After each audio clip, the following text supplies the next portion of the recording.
5월 중순에 제롬 파월 연준 의장이 6월 금리 인상 중단을 시사했는데요. 역사적으로 금리 인상을 멈추면 시장은 어땠나요? 보시면은 1995년도에 마지막으로 금리를 올리고 나서 2월 1일입니다. 1년 동안에 S&P 500이 35.7%나 상승했어요. 그러니까 지금 보시면은 앞으로 1년 내지 2년 동안에 금리를 마지막 올린 게 사실이고 경기 침체가 안 온다라는 논리가 앞으로 1년, 2년 동안에 집어넣게 되면 최소한 S&P 500은 지금부터 한 30% 정도는 오를 거다.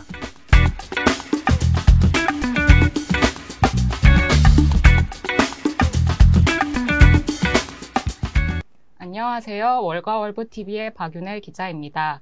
오늘도 유안타증권의 유동원 글로벌 자산배분 본부장님 모시고 얘기 나눠보겠습니다.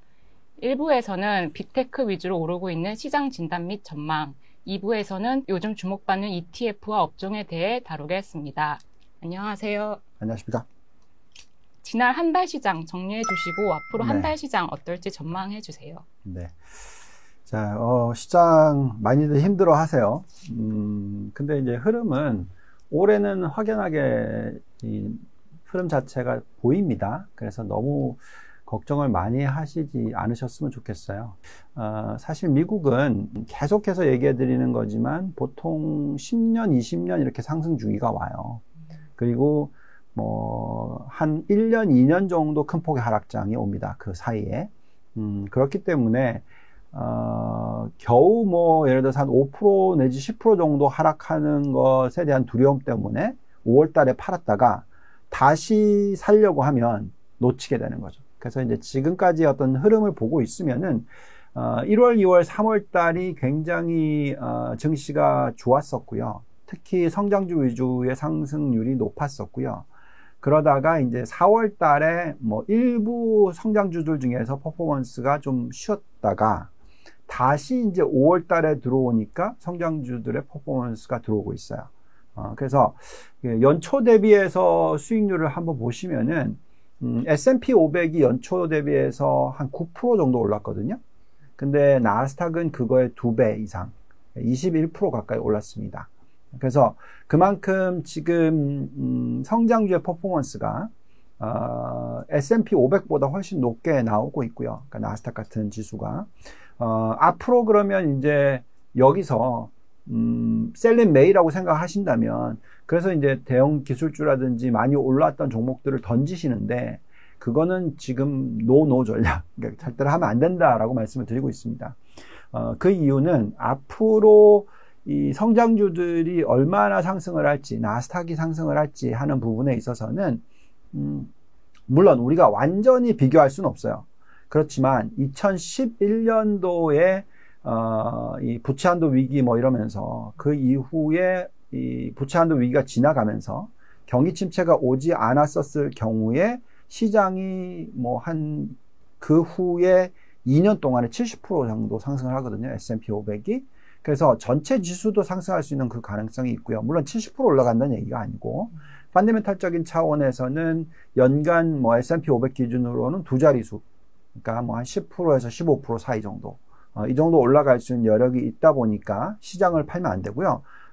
물론 그거는 이제 왜 그런지를 다 들여다봐야 되고 또 환경이 얼마나 그때와 차이가 나는지 다 분석을 해야 되겠지만 어쨌든 비슷한 부분도 상당히 많아요. 그래서 이번에 이제 금리를 마지막으로 올린 게 5월 달이다. 이렇게 생각할 수도 있는 거고 어쨌든 앞으로의 시장은 좀 변동성이 있을 수는 있지만 그래도 꾸준히 올라가는 장이다. 특히 성장주 위주의 상승이 두드러질 수 있다라고 저희는 생각하고 있습니다. 어떻게 보면은 이 알파 전략이라고 해서 델타 전략은 시장 방향성 전략이거든요. 근데 시장 방향성이 천천히 올라간다라고 치신다면 그러니까 알파, 그러니까 초과 수익률을 달성하기 위해서 업종이나 종목 선별을 잘해서 투자를 하는 그런 전략을 펴는 게 중요할 것 같습니다. 1분기 실적 시즌이 이제 거의 마무리됐는데요. 네. 눈에 띄는 트렌드가 있을까요? 실적이 이제 거의 S&P 500 기업 중에서 95%가 발표를 했습니다. 1사분기가. 근데 이제 3월 말에 실적 발표되기 전에 예상했던 게 그 매출 증가율이 1.8% 정도라고 예측을 했었는데 실질적으로 나온 숫자는 지금 4.1%예요. 그러니까 이제 예상보다 더 높은 숫자가 나왔죠. 그래서 이제 경기가 둔화되는 건 사실인데 그 둔화되는 폭이 예상보다 훨씬 덜했다라는 거죠. 그래서 이제 경기 침체로 넘어가지 않았다라는 부분이 매출에서 나옵니다. 그 다음에 이제 EPS를 보더라도 3월 말쯤에 한 6.7% 마이너스를 예상을 했습니다. 1사분기를. 근데 실질적으로 나온 거는 2.2% 마이너스니까 훨씬 덜 빠진 거죠. 전체적인 어떤 실적 내용을 보고 있으면은 예상보다 좋다. 실적 자체가 경기 침체를 얘기해주고 있지 않다. 또한 마진의 변화도 앞으로는 오히려 실적의 긍정적인 모습이 나타날 가능성도 있다. 그래서 제가 말씀드리는 게 시장은 천천히 올라갈 거다. 근데 이제 이번 1사분기 실적이 나오면서 확연하게 나타났던 부분이 뭐냐면 이익 부분에 있어서 가장 긍정적인 서프라이즈를 보여줬던 게 IT 섹터예요. 기술주고요. 그 다음에 매출 부분에서 가장 서프라이즈를 준 업종이 바이오입니다. 헬스케어. 굉장히 예상보다 좋게 나왔기 때문에 시장은 오히려 이걸 긍정적으로 받아들이고 있다라고 보시면 될 것 같습니다. 요즘 계속 뉴스가 나오고 있는 미국 부채 한도 협상 시나리오는 어떻게 예상하고 계시나요? 네. 자, 이제 지금 그 부채 한도 협상 부분에 있어서는 여러 가지 의견들이 분분합니다. 근데 어쨌든 부채 한도 협상이 타결이 안 돼서 엄청난 위기가 왔었다라고 기억되는 시기가 2011년이에요. 그래서 그 X데이슬 전후로 사실 이제 협상이 타결 안 됐죠. 그러고 나서 이제 S&P가 미국의 신용등급을 강등시켰어요. 자, 그런 모든 현상이 나타나면서 S&P 500 같은 경우에는 17% 정도 하락을 했어요. 그리고 또 그 구간에 똑같이 금 가격은 급등을 했습니다. 27% 상승을 했고요. 그 다음에 채권 가격도 거의 19% 상승을 했어요. 그리고 변동성은 32%로 폭등을 했습니다. 당연하죠. 이렇게 막 급락했다가 또 올라갔다가 또 빠졌다가 막 이러다가 이제 나중엔 또 급등을 했어요. 왜냐면 협상이 타결되니까. 그래서 이런 시대가 똑같이 리피트가 된다. 그러면 비슷한 모습이 나오겠죠. 근데 지금 협상 타결이 안 될까요? 될 겁니다. 왜냐하면 그 이유는 2011년하고 지금하고 틀려요. 2011년은 미국이 뭐 우리랑 경쟁하는 국가가 어딨냐라고 했었을 때 없었어요, 거의. 예. 그래서 그냥 자기네들끼리 싸우면서 이게 잘못된 정책이 나왔던 거죠. 근데 그때는 이제 뭐 미국의 이 GDP 규모라든지 또 미국의 부채 비율이라든지 이런 부분들이 미국의 1등을 위협할 국가는 없었어요. 그죠? 근데 지금은 미국의 정부 부채 비율이 가장 높습니다. 네? 그러니까 그때보다 훨씬 높아요. 근데 그거에 대해서 정부가 국회의원들이 이거를 통과를 못 시키면 얼마나 그 글로벌 시장에서 이걸 나쁘게 보겠습니까? 그죠? 또 여기다가 지금 중국이 굉장히 위협스럽거든요. 중국의 GDP 규모가 미국이 예를 들어서 전 세계 GDP 규모의 25%라면 중국은 19% 이렇게 커졌단 말이에요. 그래서 지금 요즘에 미국은 뭐 신재생 에너지 IRA 법안, 인플레이션 뭐 법안을 통과시키면서 제조업을 미국으로 가져오려고 노력하고 있고, 그러니까 굉장히 공격적인 전략을 펴고 있어요. 그렇게 공격적인 전략을 펴려면은 그만큼 돈이 필요합니다. 근데 부채 한도를 해결 안 한다고요? 그건 있을 수가 없는 거죠. 그러면 이거는 그냥 뭐 그래 나 패권 내줄게 랑 똑같은 얘기예요. 그래서 그렇게 될 가능성은 굉장히 낮다라고 보여주고요. 지금 현재는 2011년과 뭐 단순 비교를 하기는 어렵다라고 말씀을 드리겠고, 또 2011년도에 이 해결이 되고 나서 시장이 아까도 말씀을 드렸습니다만 70% 올랐어요. 2년 동안. 연간 30% 이상씩 오른 거죠. 그러니까 그런 시장이 나올 수도 있기 때문에, 물론 그렇게까지 아니겠죠. 왜냐면 시장이 17% 훅 빠지고 여기서부터 70%니까 요걸 빼면은 한 50% 오는 거겠죠. 그러면 똑같은 계산을 하면은 연간 20% 정도 오른다는 경우죠. 그래서 저는 충분히 S&P 기준으로서 연간 단위로 앞으로 2년 동안에 15% 정도씩은 오를 수 있다. 그게 왜? 지금 현재의 S&P 500의 ROE가 자기자본 이익률이 20% 정도 되는데 배당을 주고 나면 연간 한 10몇 %씩 오르잖아요. 그게 지수에도 반영이 된다라고 생각합니다. 그래서 이번 협상 타결 가능할 거라고 생각하고요.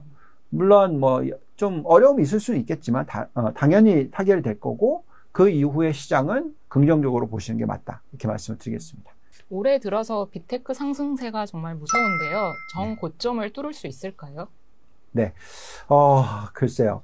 그거는 저희가 생각할 때는 만약에 이번에 이 지금 현재 시나리오가 이어지다가 어느 순간에 이제 경기 침체가 세게 오는 시나리오로 연결이 된다. 그러면 이제 그때부터는 굉장히 큰 폭의 하락장이 나올 겁니다. 그럼 이제 그 전까지 얼마나 오르느냐 이거거든요. 근데 이제 저희가 계산을 해보면 S&P 500의 상승 여력은 뭐 연간 단위로 한 10% 정도로 보면, 나스닥은 그거의 1.5배, 많이는 2배 정도 되거든요. 그러면은, 앞으로 2년 동안에 나스닥이 30% 오른다라는 가정을 집어넣으면 딱 그 전 고점, 그러니까 2021년 11월 고점인 16,200포인트 근방까지 올라갑니다. 그래서 뚫고 올라갈 수 있을까 아니면 그 밑에까지 올라갈까, 그거의 정답은 없어요. 그렇지만 거기에 근처까지는 충분히 갈 수 있다라고 생각을 하고 있고요.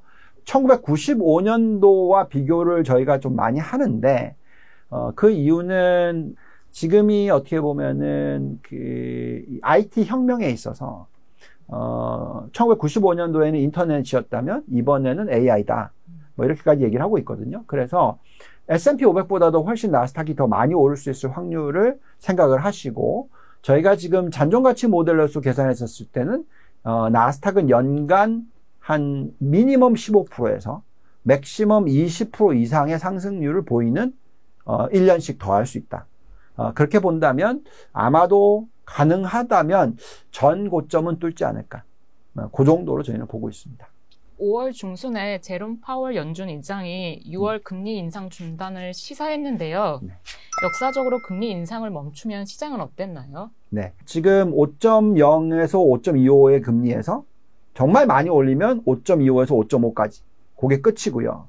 한 번 더 만약에 올린다면.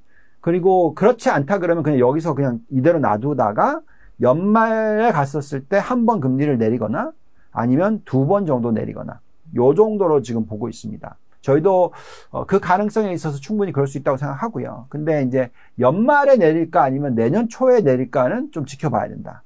그만큼 어떤 펀디멘탈이 튼튼하다라는 말씀을 드리겠고, 여기서 이제 중요한 부분은 결국 질문하신 내용 중에서 도대체 금리 인상이 마지막으로 올리는 게 끝이라면 요번이 그 이후에 시장이 어떻게 됐냐 이거죠.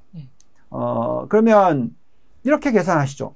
그냥 5월 초가 마지막이었다. 그렇게 계산을 했었을 때, 보시면은 1995년도에 마지막으로 금리를 올리고 나서 2월 1일입니다. 1년 동안에 S&P 500이 35.7%나 상승했어요. 또, 그 다음에 이제 2006년 6월 말에 마지막으로 올리고 나서는 1년 동안에 18.1% 상승했습니다. 그리고 그 전이었던 마지막이었던 2018년 12월 달 이후에 1년 동안에 27.9% 올랐어요. 그러면 요 세 개 평균만 해도 20% 넘잖아요.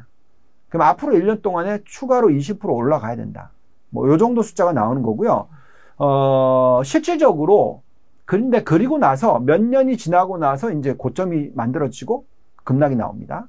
그래서 그러면 금리를 마지막으로 올리고 나서 가장 많이 올라갔던 그 폭으로 계산을 하면 1995년도에는 약 3년 정도 올랐어요. 그리고 나서 이제 아시아 금융위기가 터지면서 빠졌는데 그 사이에 S&P 500이 자그마치 78%나 올랐습니다. 예, 그 정도까지 오를까? 그건 잘 모르겠고요.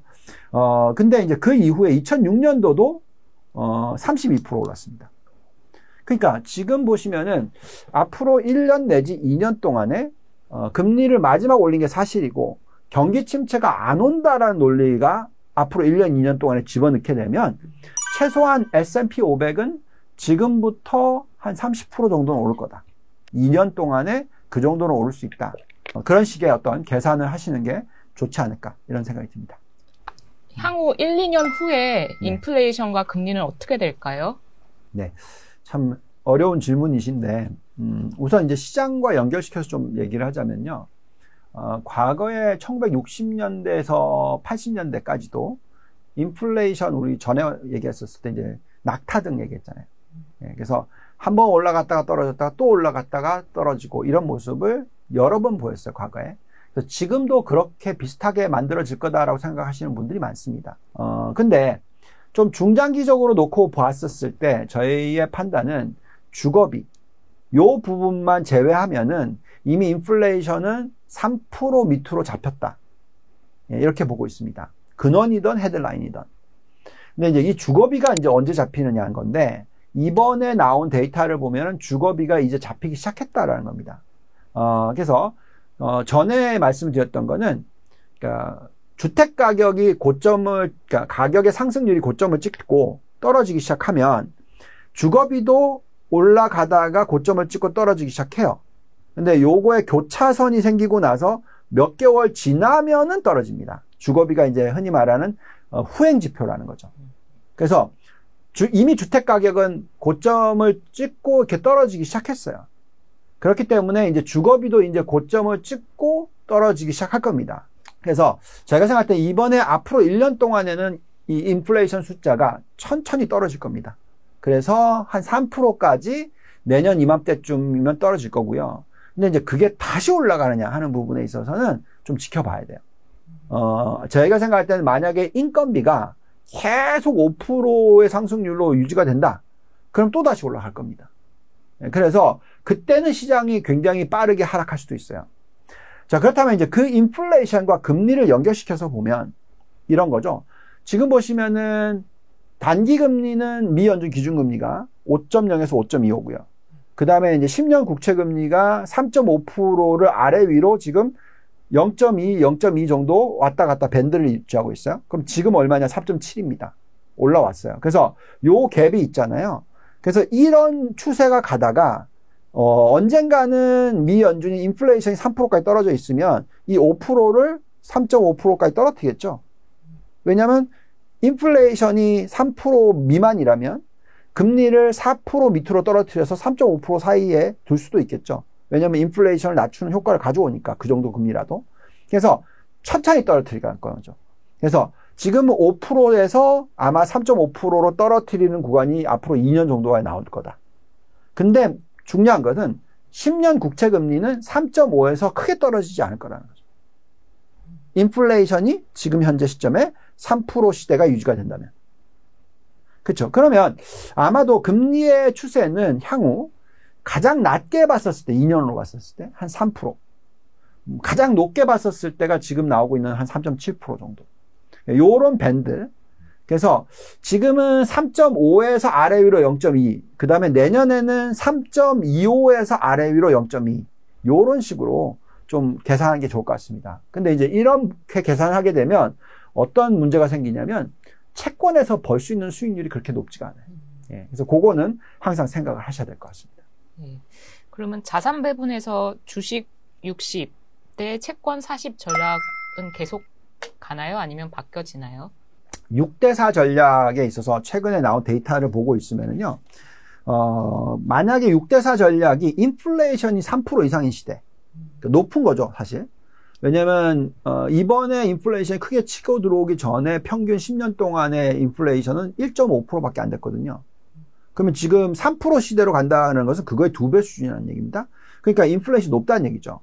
근데 과거에도 인플레이션이 높았던 구간이 1927년 이후에 지난 거의 100년 동안에 있었어요.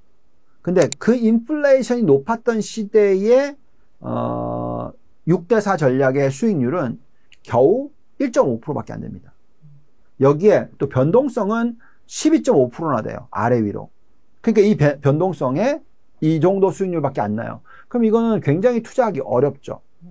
이제 근데 그거를 이제 조금 이제 넓게 계산하면 이런 결과값을 낼 수가 있어요. 평균적으로 6대4 전략은 지난 100년 동안에 아까 말씀드렸던 건 인플레이션 높았을 때입니다. 근데 지금 얘기하는 거는 이제 전체 평균이에요. 인플레이션 높던 낮던. 그 평균을 내보면 10%가 나옵니다. 10%. 100년 평균이. 근데 작년이 마이너스 20%였어요. 올해가 플러스 28%입니다. 그럼 요 두 개를 더해서 나누기 2를 하면 플러스 4죠. 그러면 평균이 10이라고 얘기했잖아요. 아직 낮아요. 그럼 무슨 얘기냐? 초과 수익률을 더 달성을 해야 됩니다. 즉, 채권에서 수익이 1년에 3%에서 4%밖에 못 벌면 수익률을 8%, 10%까지 끌어올리려면 주식 비중이 더 높아야 되겠죠. 그쪽에 수익률이 더 많이 난다고 계산을 해야 되겠죠. 그래서 저희의 판단은 주식 비중을 60이 아니고 70% 가져가고요. 채권의 비중을 20% 정도. 1은 뭘 가져가냐면 인플레이션이 높으니까 금이라든지 대체자산이라든지 이런 쪽, 이런 부분들을 10% 정도 가져가는 전략. 그 얘기를 항상 해드리고 있습니다. 그래서 지금은 채권의 시대다라고 많이들 막 얘기하지만 그 채권의 시대가 이미 상반기에 들어왔었고 지금부터는 이제 채권의 시대가 아니죠. 예. 마냥 채권의 금리가 떨어질 그런 시대, 즉 엄청나게 앞으로 경기 침체에 대한 두려움이 있어서 계속적으로 빠지는 금리의 시대가 아닐 것 같다. 즉 그냥 박스권의 3에서 3.5% 시대가 미국 10년 국채 금리로 봤었을 때 그런 시대가 앞으로 3년, 5년 이어질 수 있지 않을까, 이런 생각까지도 해봅니다.